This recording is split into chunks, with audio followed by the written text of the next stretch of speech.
Assalamu alaikum. Welcome back from the ad break. You are still watching Prime Life. Now, we are joined this evening by Vanessa Bukasa, who is a dynamic leader and public speaking coach with a passion for empowering women in corporate environments to find their voice, communicate effectively, and lead with confidence. Thank you so much for joining us, Vanessa, and welcome to Prime Life. Thanks, Aisha. I'm thrilled to be here. Thank you so much. Now, can you please maybe share a little bit about your journey? How did you discover, that coaching and helping women is something that you're passionate about? Absolutely. So, Aisha, it actually started with my own journey. And I'm in the corporate space. I've been in banking for just under a decade now. And for a long time, I found myself where I felt like I had reached a glass ceiling in my career. I'm working hard, I'm getting great reviews, but for some reason, I'm not leading, I'm not being promoted, I'm not getting some of the opportunities to make decisions that I wanted to make. And I went through a series of events, whether it was rejection of interviews and not being selected for certain opportunities. And that led me to take on a lot of coaching programs. So I did courses on leadership, on decision making, on personal branding. And what I realized that there's almost a golden thread in all of those, and that was effective communication. You need to be able to communicate effectively to lead, to make bold decisions and articulate that, to create a personal brand for yourself. And so when I decided to try that one thing, I said, I'm going to work on my communication. Let me try that one thing. And I saw the difference that it made in my career. It was an absolute game changer. I went from being that person in meetings not saying anything to now being part of decision making. I was leading. I was promoted.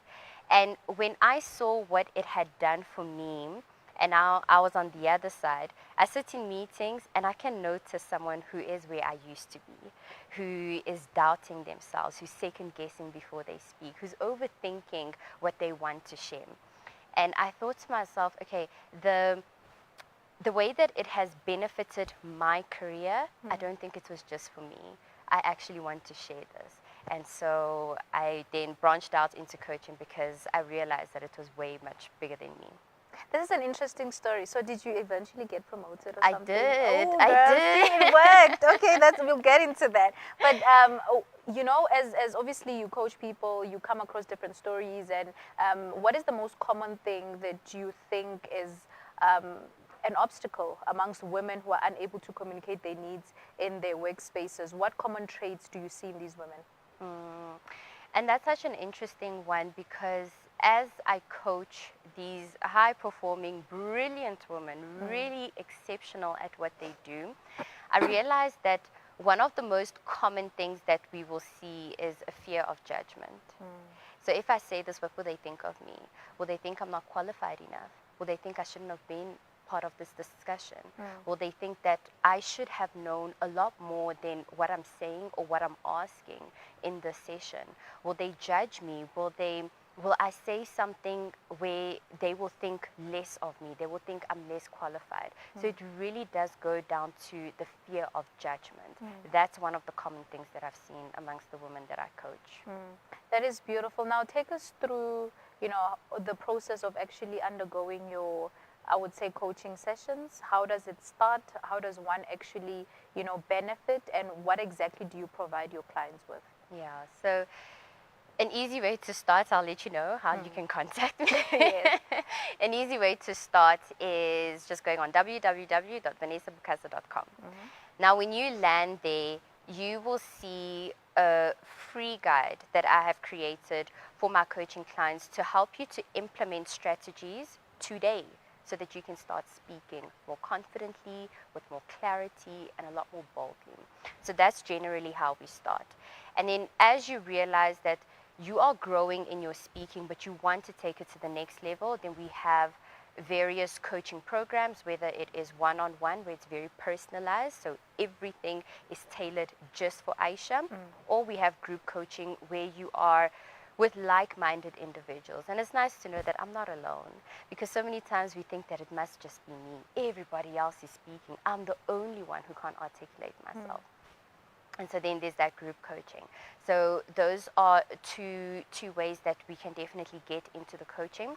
Now, part of my coaching program, I work with a lot of the internal work, because you know that fear of judgment that we spoke about earlier, it's internal. So working a lot on what's actually going on the inside, because a lot of the way that you express yourself and that you speak and that you show up is really just a reflection of what is happening internally. So we do the internal work and then we go externally. So then we work on the techniques and the tools. This is how I start my messages. This is how I structure my thoughts. This is how I structure a message. If I'm ever asked a difficult question and I don't have the answer, how do I respond in such a way where Aisha still trusts that I have value to bring to the conversation, and she doesn't completely disqualify it, like, no, I don't trust you anymore. So that's really how we work. That is beautiful. And now, in terms of, strategies, or let's say communication tactics, can you maybe share with us some of the most common ones that you share with your clients, just so that women that are watching right now who want to empower themselves and be confident in their workspaces can start applying them? Yeah. My favorite one is pausing. And pausing is so powerful because it has so many benefits. Before you speak, while you are speaking, when you finish speaking, pause, because it really allows you to collect your thoughts, firstly. Sometimes our minds are just racing so fast and our mouths can't keep up, and that's when we're speaking and we've got the because you're trying to remember what you wanted to say. Pause in that moment. It allows you to recollect your thoughts. Another thing that pausing does is that it allows the person listening to you or your audience to digest what you've just said. You know, there are studies that show that the number of words that we can speak in a minute is way more than the number of words that we can hear in a minute. So if you think about that, the person that you're speaking to, you're just going through everything and you're just rambling, they're probably not catching the essence of your message. So when you pause, you actually give them a moment to just digest what you've just said. And then finally, with pausing as well, it allows you to create some sort of anticipation. If I come to you and I'm like, Aisha, I've got great news for you. Today, you're like, what just happened? But if I say, Aisha, I have news, then you're like, girl, what's the news? Yeah. So pausing is such a powerful technique, and that is something that you can implement right now. That is beautiful. I mean, just from the way you're speaking, I'm already sold. I'm like, I need to start these coaching sessions, because clearly you are embodying it yourself, which is beautiful. I mean, in the workspace or corporate spaces, there's often a perception that a woman has to have more of an aggressive, approach in the way they communicate their needs, or have this masculine energy about them so that you can be heard. Because otherwise, if you are like feminine and you still, soft-spoken or whatever, nobody's going to listen to your needs. What do you have to say about that? Is that something that works? If not, what is the solution?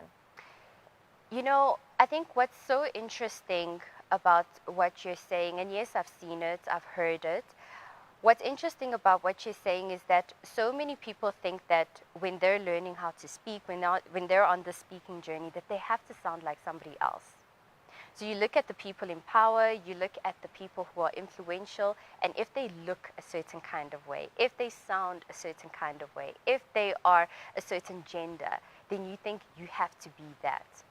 But that's not the truth. What you have to be is the bold version of you. What does Aisha sound like when she's bold? How do we experience Aisha when she trusts herself, when she has belief in what she is saying? When people are listening to you, they're listening to you not for their good health. They're listening to you because they need some sort of information. They need to make a decision. They need to take an action. They need to get some sort of knowledge. So instead of being aggressive, aim to be clear. Because when you're very clear, people appreciate that. If I know that every meeting I go in with Aisha, she will tell us exactly what the vision is, exactly how we're going to go ahead and do that, you don't have to be aggressive for that. Clarity is what is actually so much more powerful. That is beautiful. And just to expand more on that, tell us how a person or a woman particularly can be able to communicate with assertiveness, but while also maintaining their authenticity. Absolutely, absolutely. So when you communicate assertively, you are actually being authentic. When we hear assertiveness, sometimes we think it means that I have to be aggressive, it's my way or the highway. That's not what assertiveness is. Assertiveness means that in the way that we're communicating, I respect you, but I also respect me. Because so many times we will be a bit more passive, where I will only respect Aisha because Aisha is the one who's the manager. So if Aisha says this, this is how we're going to go ahead with it. But in this conversation, if I also respect myself, the value that I bring to the conversation, then I can easily challenge and say, Aisha, I have a different perspective. Can we explore that? Aisha, I have a question. Aisha, I have some expertise on this. Can I share just some of my thoughts on that? So that's what is being assertive, respecting the other person and respecting yourself. One of the ways that you can really be assertive in your communications is to stop diluting your value. Stop diluting your contribution. Saying things like, I don't know if I'm the expert, but I think, I don't know if this is the right platform, but can I ask a question? I don't have much expertise in this, but I think, no. You can say, from my perspective, this is how I see it. I have a question. That's it. No, I don't know. I have a question. Or you might not have all the knowledge on something, but you can say, from what I've read on this topic, from what I've experienced on this topic, these are my thoughts. And you actually share those thoughts. But knowing that your voice matters too, that's what being assertive is. And when you are able to share your story because you know that your voice matters, you're being authentic. That is so amazing. I mean, I could listen to this coaching session. I feel like I'm getting a free coaching session myself. I'm going to put you in a spot to say, if there is someone that wants to kind of communicate the fact that, listen, I've been here, I've been performing well, I deserve a promotion. What is the professional way of going about it? Yeah. So I think those conversations are very important, and I always encourage it. And a lot of having a fruitful conversation is also the preparation around it. So as you're going into this meeting with your manager and you want to talk about a promotion, don't just come and say, I want a promotion, I want more money. How much money do you want? Have you made your calculations? Do you know? What have you contributed that also warrants it? How can you position yourself in such a way that it is almost a no-brainer?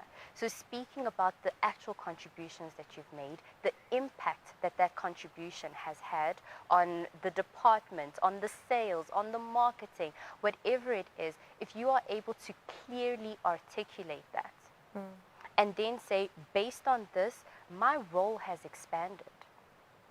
The responsibilities have expanded. I'm no longer operating at this junior level. I'm the one who has the conversations with the senior stakeholders. I'm the one who influences. If you're able to even take your company's financial statements and you say, you know what, we made R1 million this month, 200,000, that was me. I contributed to that. Come with facts. Prepare for those conversations. Trust me, they will respect you so much more. Most definitely. And what progress do you think we have made in terms of women empowerment, and where do you see growth in the future in, in that department of women empowerment specifically? Yeah, I think we have made some good progress. The environment that I'm in, especially, I mean, it might be my little world, but the environment that I'm in, it is power women all over. I'm constantly inspired. And I think in our companies as well, we're seeing it. You look up there and you see a bit more females. You look up there, you see a bit more people who look like you. You are seeing people who are able to influence, to really shift mindsets, to shift decisions, who are female. So I do think that we're making a lot of progress when it comes to women empowerment, but there is still a gap that needs to be filled.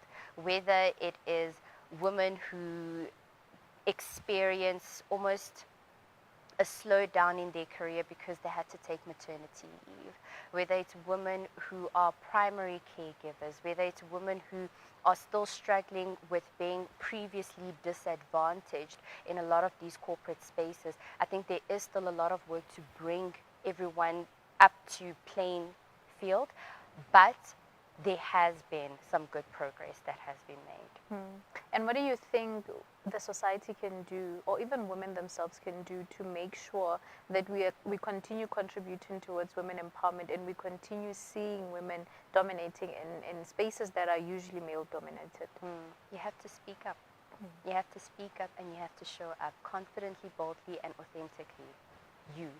Because if we want decisions to be more representative of all of us, if we want the outcomes of certain discussions to be more colorful, to be more flavorful, then the input has to be there. Your voice needs to be there. We have to have the diversity in the voices, in the conversations, if we want a different output. You know, there are people that will shift or will do certain things purely because Aisha said it. And if Aisha did not speak, that person was probably not going to do anything. So I want for women to learn to start trusting their voice, trusting their value, trusting the expertise, the knowledge, the insights, the experience, the perspectives, everything that they bring to the table, and know that they're there for a reason and that they absolutely belong. And when you're at that table, we're not going to be decoration anymore. We're here to speak. We're here to be heard. We're here to shift as well. So your input in there results in a better output. And Vanessa, this has been an amazing conversation. Thank you so much for your time and for sharing your knowledge, specifically on how women can empower themselves in a workspace. So thank you for your time. Thank you so much, Aisha. Visit home. That was Vanessa. I mean, this was a beautiful conversation. Make sure that you do actually implement, the advice that she just gave. But also on that note, it's maybe time for you to also embark on a journey with her, with her coaching sessions, and just be the better version of yourself so that you make sure that you can climb those corporate ladders with ease and confidence, most of all, and to start speaking up is something that she has highlighted so much. And I hope that is something that you also get to take away on tonight's segment. But without wasting any time, let's go to a quick break. We'll see you right after this.